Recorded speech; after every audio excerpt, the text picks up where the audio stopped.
नमस्कार, KP news 24/7 में आपका स्वागत है। मैं हूं अश्विनी आपके साथ। चलिए एक नजर डालते हैं आज की सुर्खियों पर। बीदर के 137 गांव में पेयजल आपूर्ति को कैबिनेट की मंजूरी। राज्य सरकार ने 184 करोड़ रुपए ईश्वर खंडे ने बताया। 23 फरवरी अग्नि दुर्घटना जागरूकता और अग्नि निवारण दिवस के रूप में मनाया गया। कर्नाटक विधान परिषद ने अमीर मंदिरों से 10% टैक्स वसूलने के प्रस्ताव को किया खारिज। बेंगलुरु कोर्ट ने Rahul Gandhi, CM Siddaramaiah, deputy CM Shiv Kumar को समन जारी किया। भारत में दुनिया की सबसे बड़ी भंडारण योजना शुरू, पीएम मोदी ने किया उद्घाटन। जाने खास बातें। हल्द्वानी हिंसा का मास्टरमाइंड अब्दुल मलिक दिल्ली से गिरफ्तार, पुलिस कर रही थी तलाश।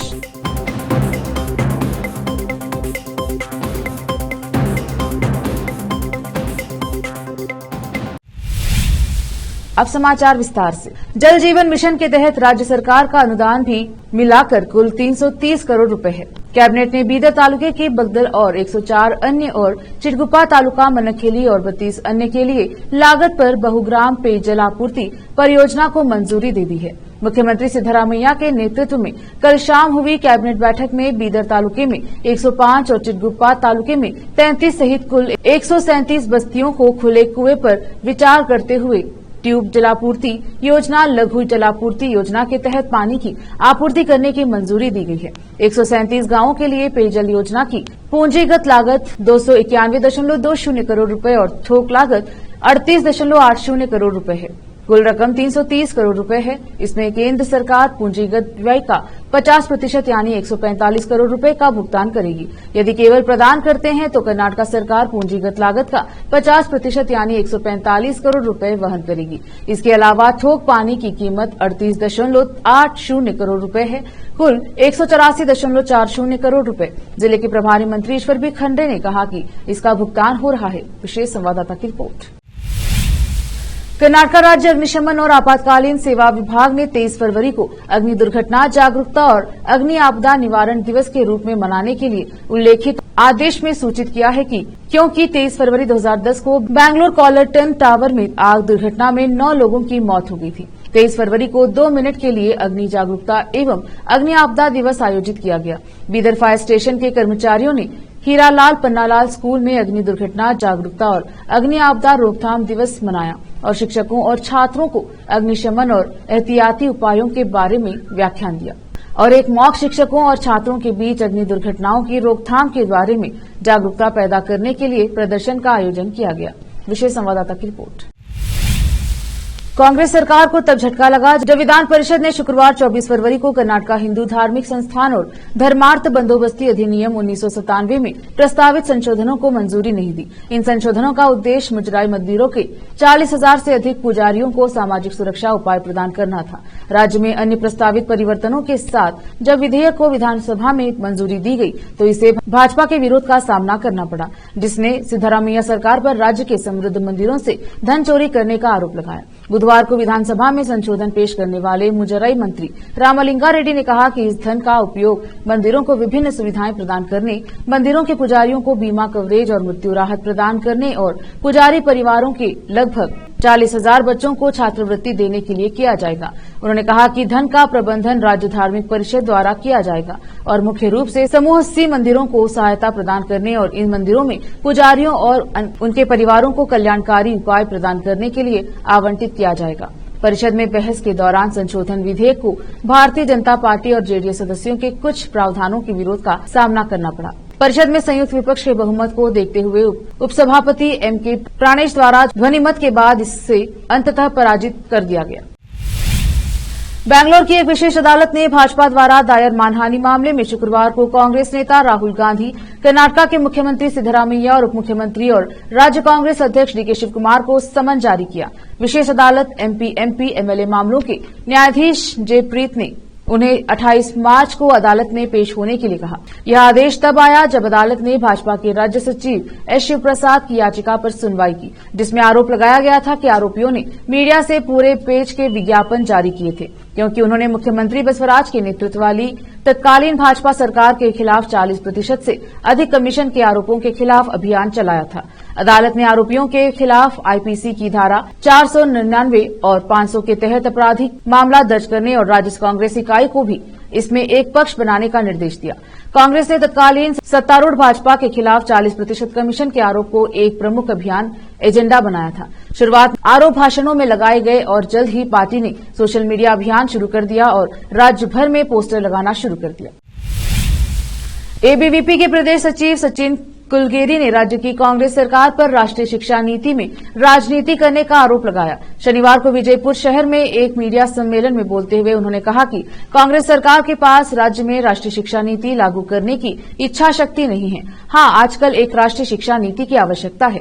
उसके लिए देश के 2 लाख से ज्यादा गांवों में बैठक हो चुकी है और सलाह मांगी जा चुकी है। उन्होंने मांग की है कि इसके लिए राज्य सरकार को तुरंत राष्ट्रीय शिक्षा नीति लागू करनी चाहिए। विजयपुर से फेरोज शेख की रिपोर्ट। ಕಾರ್ಯಾಲಯದಲ್ಲಿ ಹಮ್ಮಿಕೊಂಡಿರ್ತಕ್ಕಂಥ ಪತ್ರಿಕಾಗೋಷ್ಠಿಯಲ್ಲಿ ಉಪಸ್ಥಿತರಿರ್ತಕ್ಕಂಥ ಎಲ್ಲ ಪತ್ರಿಕಾ ಮಾಧ್ಯಮದವರಿಗೆ ನಮಸ್ಕಾರಗಳು. ನನ್ನ ಜೊತೆ ಪತ್ರಿಕಾಗೋಷ್ಠಿಯಲ್ಲಿ ಇವತ್ತು ಸಿದ್ದು ಪತ್ತರ್ ಅವರ ಉಪಸ್ಥಿತಿ ಇದೆ. ಅದೇ ರೀತಿಯಾಗಿ ಮಹಾನಗರದ ಕಾರ್ಯದರ್ಶಿಯಾಗಿರ್ತಕ್ಕಂಥ ಕುಮಾರಿ ಕವಿತಾ ಬಿರಾದರ್ ಅವರು ಉಪಸ್ಥಿತರಿದ್ದಾರೆ. ಇವತ್ತು ಪತ್ರಿಕಾಗೋಷ್ಠಿಯಲ್ಲಿ ನಾವು ಕರ್ನಾಟಕ ರಾಜ್ಯದ ಸರ್ಕಾರ ಏನು ರಾಷ್ಟ್ರೀಯ ಶಿಕ್ಷಣ ನೀತಿ 2020 ಏನಿದೆ, ಈ NEP 2020 ದ್ವಂದ್ವ ನೀತಿಗೆ ಸಂಬಂಧಪಟ್ಟಿರ್ತಕ್ಕಂಥ ವಿಷಯಗಳ ಕುರಿತು ತಮ್ಮ ಜೊತೆಗೆ ಕೆಲವೊಂದಿಷ್ಟು ವಿಚಾರಗಳನ್ನು ಹಂಚಿಕೊಳ್ಬೇಕು ಅನ್ನುವಂಥ ಉದ್ದೇಶದಿಂದ ಪತ್ರಿಕಾಗೋಷ್ಠಿಯನ್ನು ಕರೆಯಲಾಗಿದೆ. ರಾಷ್ಟ್ರೀಯ ಶಿಕ್ಷಣ ನೀತಿ 2020 ಜಾರಿಯಾದಂಥ ಸಂದರ್ಭದಲ್ಲಿ ಇದೊಂದು ಭಾರತ ದೇಶದ 3ನೆಯ ರಾಷ್ಟ್ರೀಯ ಶಿಕ್ಷಣ ನೀತಿಯಾಗಿ ರೂಪುಗೊಂಡು ಇಡೀ ದೇಶದ ಪರಂಪರೆ, ದೇಶದ ಅಗತ್ಯತೆ ಮತ್ತು ಆಸಕ್ತಿಗಳಿಗೆ ಅನುಗುಣವಾಗಿ ರಾಷ್ಟ್ರೀಯ ಶಿಕ್ಷಣ ನೀತಿಯನ್ನು ರೂಪಿಸಬೇಕು. ಭಾರತ ದೇಶದ ಮುಂದಿನ 20 ವರ್ಷಗಳಲ್ಲಿ ಭಾರತ ದೇಶದ ಶಿಕ್ಷಣ ವ್ಯವಸ್ಥೆಯಲ್ಲಿ ಪೂರ್ತಿ ಬದಲಾವಣೆ ಆಗಬೇಕು, ಒಂದು ರೀತಿಯ ಹೊಸ ಶಿಕ್ಷಣ ಕ್ರಾಂತಿ ಆಗಬೇಕು ಅನ್ನುವಂಥ ಉದ್ದೇಶವನ್ನು ಇಟ್ಟುಕೊಂಡು ರಾಷ್ಟ್ರೀಯ ಶಿಕ್ಷಣ ನೀತಿಯನ್ನು ಜಾರಿಗೆ ಮಾಡಲಾಯಿತು. ಈ ರಾಷ್ಟ್ರೀಯ ಶಿಕ್ಷಣ ನೀತಿಯನ್ನು ಕೇವಲ ಯಾವುದೇ ಒಂದು ಪಕ್ಷ ಅಥವಾ ಯಾವುದೇ ಒಂದು ಸರ್ಕಾರ ಕೂತ್ಕೊಂಡು ನಿರ್ಧಾರ ಮಾಡಿರ್ತಕ್ಕಂಥ ನೀತಿ ಇದಲ್ಲ. ಭಾರತ ದೇಶದ 2.5 ಲಕ್ಷಕ್ಕೂ ಅಧಿಕ ಗ್ರಾಮಗಳಲ್ಲಿ 676 ಜಿಲ್ಲೆಗಳಲ್ಲಿ ದೇಶದ ಎಲ್ಲ ರಾಜ್ಯಗಳಲ್ಲಿ ಸಭೆಯನ್ನ ಮಾಡಿಕೊಂಡು 2 ಲಕ್ಷಕ್ಕೂ ಅಧಿಕ ಸಲಹೆಗಳೊಂದಿಗೆ ರೂಪವಾಗಿರ್ತಕ್ಕಂಥ ಶಿಕ್ಷಣ ನೀತಿ ರಾಷ್ಟ್ರೀಯ ಶಿಕ್ಷಣ ನೀತಿ ಆಗಿದೆ. ಭಾರತ ದೇಶದ ಶಿಕ್ಷಣ ವ್ಯವಸ್ಥೆಯನ್ನು ಒಂದು ಉತ್ಕೃಷ್ಟಗೊಳಿಸಲು ದೂರದೃಷ್ಟಿಯನ್ನು ಇಟ್ಟುಕೊಂಡು ರೂಪಿತವಾಗಿರ್ತಕ್ಕಂಥ ಈ ಶಿಕ್ಷಣ ನೀತಿ ಭಾರತ ದೇಶದ ಸರ್ವಾಂಗೀಣ ಅಭಿವೃದ್ಧಿಗೆ ಬಹಳವಾಗಿರ್ತಕ್ಕಂಥ ಒಂದು ಕೊಡುಗೆ ನೀಡುತ್ತೆ. रुकते हैं छोटे से ब्रेक के लिए, जल्द लौटेंगे ब्रेक के बाद।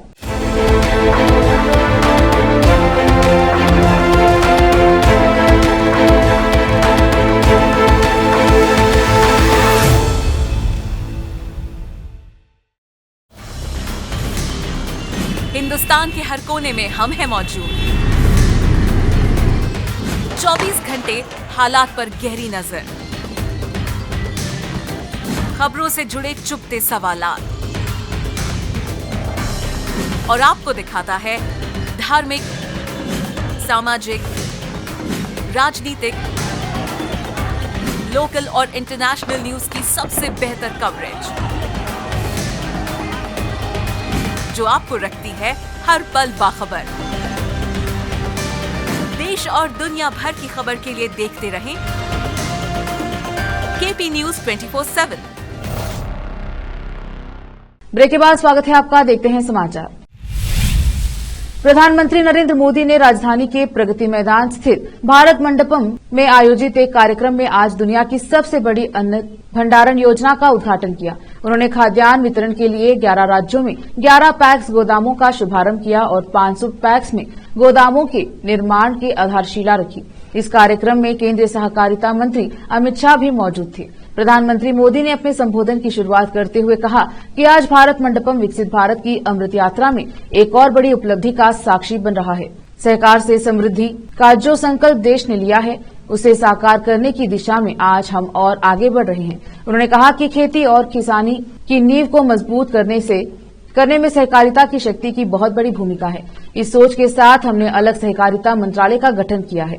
आज हमने अपने किसानों के लिए दुनिया की सबसे बड़ी भंडारण योजना शुरू की है। प्रधानमंत्री ने कहा कि इस योजना के तहत देश के कोने कोने में हजारों वेयर हाउसेस बनाए जाएंगे, हजारों गोदाम बनाए जाएंगे। आज 18,000 पैक्स के कंप्यूटराइजेशन का बड़ा काम भी पूरा हुआ है। उन्होंने कहा कि सहकारिता केवल व्यवस्था नहीं है, सहकारिता एक भावना है, एक स्पिरिट है। सहकारिता की ये स्पिरिट्स कई बार व्यवसायों और संसाधनों की सीमाओं से परे आश्चर्यजनक परिणाम देती हैं। सहकार जीवन यापन से जुड़ी एक सामान्य व्यवस्था को बड़ी औद्योगिक क्षमता में बदल सकता है। ये देश की अर्थव्यवस्था, खासकर ग्रामीण और कृषि से जुड़ी अर्थव्यवस्था कायाकल्प का एक प्रमाणिक तरीका है। हल्द्वानी हिंसा के मास्टरमाइंड अब्दुल मलिक को दिल्ली से गिरफ्तार कर लिया गया है। पुलिस उसकी लंबे समय से तलाश कर रही थी। हल्द्वानी पुलिस के मुताबिक ये गिरफ्तारी दिल्ली से हुई है। मलिक का बगीचा अब्दुल मलिक का ही था, जहां अवैध निर्माण हटाने के लिए प्रशासन गया था। इसके बाद हिंसा हुई। हल्द्वानी में हुई हिंसा में कुल 6 लोगों की मौत हो गई थी, जबकि 60 से ज्यादा लोग घायल हुए। पुलिस हिंसा के मास्टरमाइंड में से एक अब्दुल मलिक की तलाश कर रही थी। आरोप है कि अब्दुल मलिक ने गैरकानूनी ढंग से जमीनों पर कब्जा कर उन्हें नाजायज ढंग से बेचा था।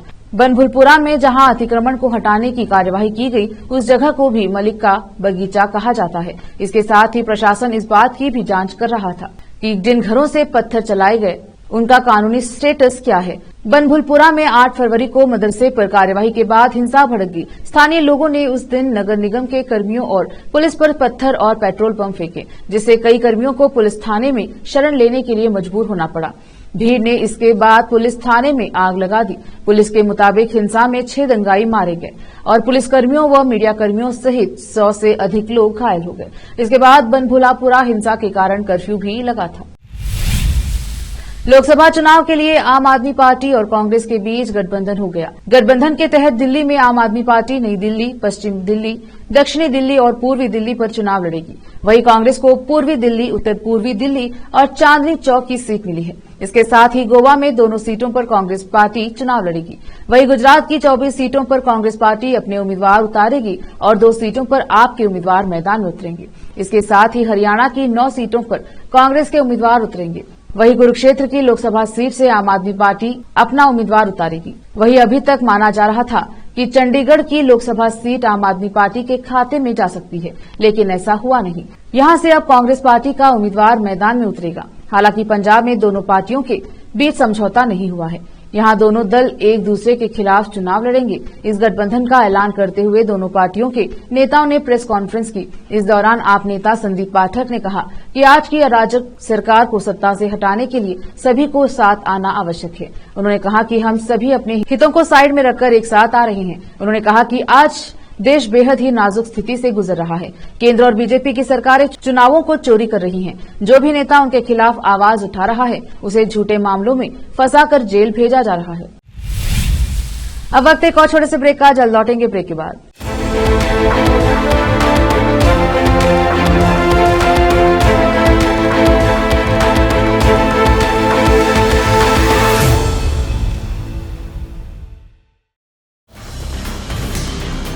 हिंदुस्तान के हर कोने में हम हैं मौजूद। 24 घंटे हालात पर गहरी नजर, खबरों से जुड़े चुपते सवालात और आपको दिखाता है धार्मिक, सामाजिक, राजनीतिक, लोकल और इंटरनेशनल न्यूज की सबसे बेहतर कवरेज, जो आपको रखती है हर पल बाखबर। देश और दुनिया भर की खबर के लिए देखते रहें केपी न्यूज 24/7। ब्रेक के बाद स्वागत है आपका। देखते हैं समाचार। राहुल गांधी की भारत जोड़ो न्याय यात्रा मुरादाबाद में शुरू हो चुकी है। प्रियंका गांधी भी इस यात्रा में शामिल हुई हैं। मुरादाबाद से शुरू हुई इस यात्रा में प्रियंका गांधी अमरोहा, संभल, बुलंदशहर, अलीगढ़, हाथरस और आगरा होते हुए फतेहपुर सीकरी तक साथ रहेगी। प्रियंका गांधी को चंदौली से ही इस यात्रा में शामिल होना था, लेकिन अस्वस्थ होने के चलते वह शामिल नहीं हो सकी। अखिलेश यादव आगरा में 25 फरवरी को राहुल गांधी की भारत जोड़ो न्याय यात्रा में शामिल होंगे। इसके लिए कांग्रेस की ओर से अखिलेश यादव को बाकायदा निमंत्रण पत्र भी दिया गया है।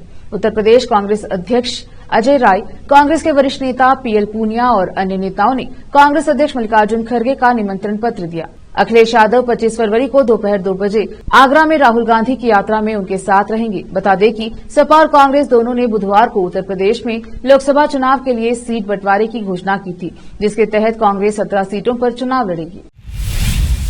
आंध्र प्रदेश के नरसापुरम से लोकसभा सदस्य के रघु रामकृष्णा राजू ने शनिवार को वाईएस जगनमोहन रेड्डी के नेतृत्व वाली वाईएसआरसीपी से इस्तीफा दे दिया। इसे लोकसभा चुनाव से पहले पार्टी के लिए बड़ा झटका माना जा रहा है। राजू के पिछले लगभग साल से मुख्यमंत्री जगनमोहन रेड्डी से मतभेद रहे हैं। उन्होंने रेड्डी को तीखे शब्दों में लिखे इस्तीफे में कहा कि समय आ गया है कि दोनों को खुद को हमेशा के लिए अरुचिकर संबंध से मुक्त कर देना चाहिए। राजू ने कहा, मैं वाईएसआर कांग्रेस पार्टी की प्राथमिक सक्रिय सदस्यता से अपना इस्तीफा देता हूं और उम्मीद करता हूं कि आप रेड्डी इसे शीघ्र या अपनी सुविधा अनुसार स्वीकार करेंगे। के रघु रामकृष्णा राजू ने कहा कि उन्हें संसदीय सदस्यता से अयोग्य घोषित कराने के रेड्डी के कई कथित प्रयास विफल रहे। राजू से पहले मछलीपट्टनम से सांसद बाला शोवेरी वल्लभनेनी, नरसरावपेटा से सांसद एल रामकृष्णा, एल श्रीकृष्ण देव रायलू आंध्र प्रदेश में सत्तारूढ़ वाईएसआरसीपी छोड़ चुके हैं। आंध्र प्रदेश में कुछ महीनों बाद लोकसभा और विधानसभा चुनाव होने हैं। बता दें कि 2019 के लोकसभा चुनाव में वाईएसआरसीपी ने सूबे की 25 में से 22 लोकसभा सीटों पर दर्ज की थी। वहीं 2019 में हुए विधानसभा चुनाव में पार्टी ने 175 में से 151 सीटों पर जीत दर्ज की थी और जगन रेड्डी पहली बार मुख्यमंत्री बने। पाकिस्तान और भारत में 1971 के वार के दौरान पाकिस्तान की जोरदार हार हुई। पाकिस्तान को न सिर्फ थल पर बल्कि नौसेना की जंग में भी मुंह की खानी पड़ी थी। पाकिस्तान का गुरूर माने जाने वाली पनडुब्बी पीएनएस गाजी जो भारत के आईएनएस विक्रांत को मारने आई थी, वो खुद ही ढेर हो गई। उस पाकिस्तानी पनडुब्बी का मलबा विशाखापट्टनम के तट पर मिला।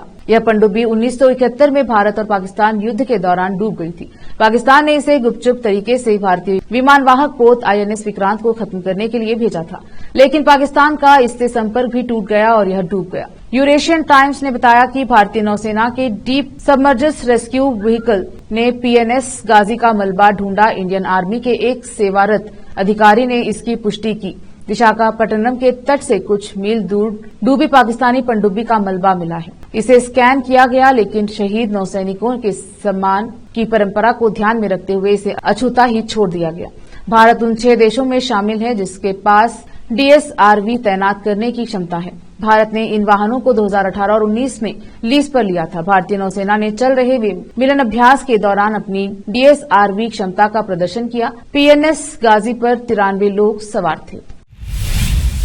रूस और यूक्रेन में जंग खत्म होने का नाम नहीं ले रही है। आज 24 फरवरी को जंग के 2 साल पूरे हो चुके हैं, लेकिन इसके बावजूद जंग खत्म होने का नाम नहीं ले रही है। हालांकि पश्चिम देशों की मदद के बलबूते पर यूक्रेन भी आक्रामक हो चला है।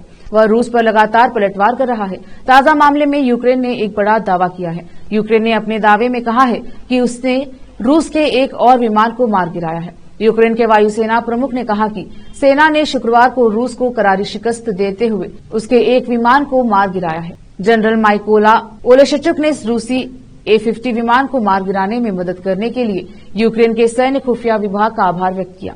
यूक्रेन के विदेश मंत्री दिमित्रो कुलेबा ने शुक्रवार को न्यूयॉर्क में संयुक्त राष्ट्र सुरक्षा परिषद को बताया कि यह युद्ध पर चर्चा हो रही थी। उस वक्त एक हवाई हमला हुआ और दक्षिणी बंदरगाह शहर ओडिशा में एक आवासीय इमारत को निशाना बनाया गया। उन्होंने कहा कि 2 नागरिक गंभीर रूप से घायल हुए और उन्हें अस्पताल ले जाया गया। यूक्रेन की मीडिया में कुछ फुटेज दिखाई गई हैं, जिसमें कथित तौर पर आजोवा सागर के पूर्वी तट पर क्रॉसडॉर क्षेत्र में एक बड़े युद्ध विमान के दुर्घटनाग्रस्त होने से लगी भीषण आग दिखाई दे रही थी। रूसी सेना ने यूक्रेन के इस दावे पर कोई प्रतिक्रिया नहीं दी, लेकिन क्रॉसडॉर में अधिकारियों ने बताया कि एक विमान दुर्घटनाग्रस्त हुआ है। फिर से एक नजर आज की सुर्खियों पर। बीदर के 137 गांव में पेयजल आपूर्ति को कैबिनेट की मंजूरी। राज्य सरकार ने 184 करोड़ रुपए ईश्वर खंडे ने बताया। 23 फरवरी अग्नि दुर्घटना जागरूकता और अग्नि निवारण दिवस के रूप में मनाया गया। कर्नाटक विधान परिषद ने अमीर मंदिरों से 10% टैक्स वसूलने के प्रस्ताव को किया खारिज। बेंगलुरु कोर्ट ने Rahul Gandhi, CM Siddaramaiah, deputy CM Shiv Kumar को समन जारी किया। भारत में दुनिया की सबसे बड़ी भंडारण योजना शुरू, पीएम मोदी ने किया उद्घाटन। जाने खास बातें। हल्द्वानी हिंसा का मास्टरमाइंड अब्दुल मलिक दिल्ली से गिरफ्तार, पुलिस कर रही थी तलाश।